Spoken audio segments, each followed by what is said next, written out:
जय महाराष्ट्र. जमलेल्या माझ्या तमाम हिंदू बांधवांनो, भगिनींनो आणि मातांनो, कल्याणला डोंबिवलीला येण्याची खूप इच्छा होती.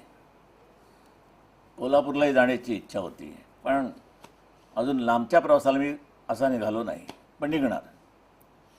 जरा माझा हे श्वासाचा प्रकार व्यवस्थित मार्गावर आला की मी आलोच म्हणून समजा आणि येणार. हे वचन आहे, आश्वासन नाही.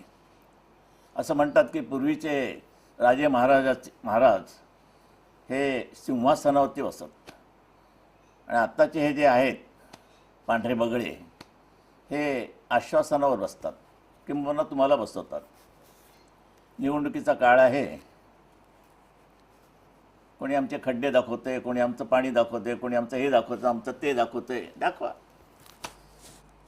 पण राज्य कोणाचं आहे? तुमचं आहे, आमचं नाही. अजून डोंबिवली आणि कल्याणमध्ये ज्या काही गोष्टी अडल्यात त्या कोणामुळे अडल्यात? नगरपालिकेला, महानगरपालिकेला किती अधिकार ठेवलेत? मुंबई महानगरपालिकेला जो एक नगरसेवकांना अधिकार होता तोही आज राहिला नाही. सगळं काही आयुक्त आयुक्त आयुक्त म्हटलं त्यांनीच चालवावं ना. आम्हाला कशाला हे करताय? निवडणुकांवरती खर्च करताय.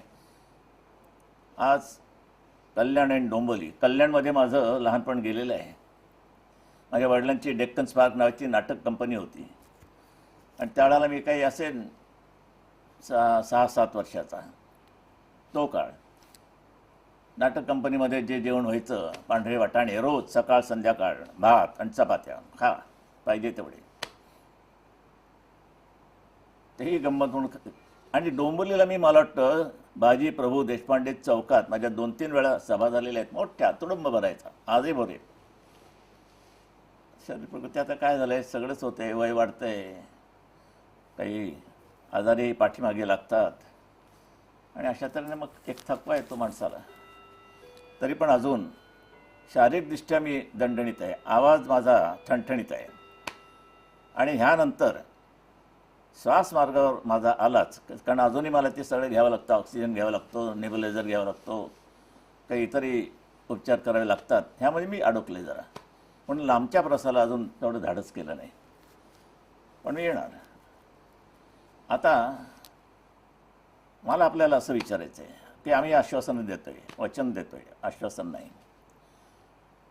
पण ज्या लोकांनी आता 10 वर्ष तुमच्यावरती राज्य केलेले आणि अजूनही करतायत,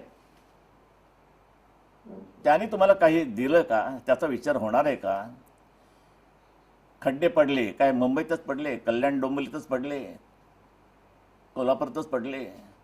पावसाचाच मारा इतका जोर करतोय भयंकर. शेतकऱ्यांचे हाल बघा काय चाललेत. पिकं नासली आहेत. आजच सकाळी एक जणांनी मला सांगितलं की काकडी नाही, दुधी भोपळा नाही, पडवळ नाही, काही नाही, सगळी बाग म्हणजे कोसळून टाकले. मग असं वाटतं की काय ॲसिडचा पाऊस पडला की काय, सगळं जळून गेलं पीक सगळं. काहीतरी झालंय खरं. अजूनही पाऊस पडतोय. ज्या ऑक्टोबर महिन्यामध्ये उन्हाळा कडकडून असायचा, उन्हाळा गेला बाजूला, विजाच कडाडतायत. मग शेवटी तुम्ही म्हणाल 12 वर्ष तुम्ही राज्य करतात, केलं ना, यापुढेही करणार आपल्या आशीर्वादाने. पण काँग्रेसवाल्यांनी काय दिलं ह्याचा विचार होणार आहे? आज खड्ड्यांची अशी परिस्थिती आहे की इतका जोरदार पाऊस पडला की पावसामुळे खड्डे पडले. बचावाचं भाषण नाही आहे, बिलकुल बचाव करणार नाही. पण गंडवणाऱ्यांना सोडून आम्हाला तुम्ही फासावर लटकवणार असाल तर बरोबर नाही. मग ते चूक ठरते. काँग्रेसला कोणची शिक्षा करणार आहात तुम्ही? आहेत की कोणी प्रचाराला आलेत त्या तुमच्या कल्याण डोंबिवलीमध्ये? बाडगे आलेले आहेत, बाडगे घरफोडे आलेले आहेत. बाकी आहेत जरा पुस्तिका वाटणारे बघा.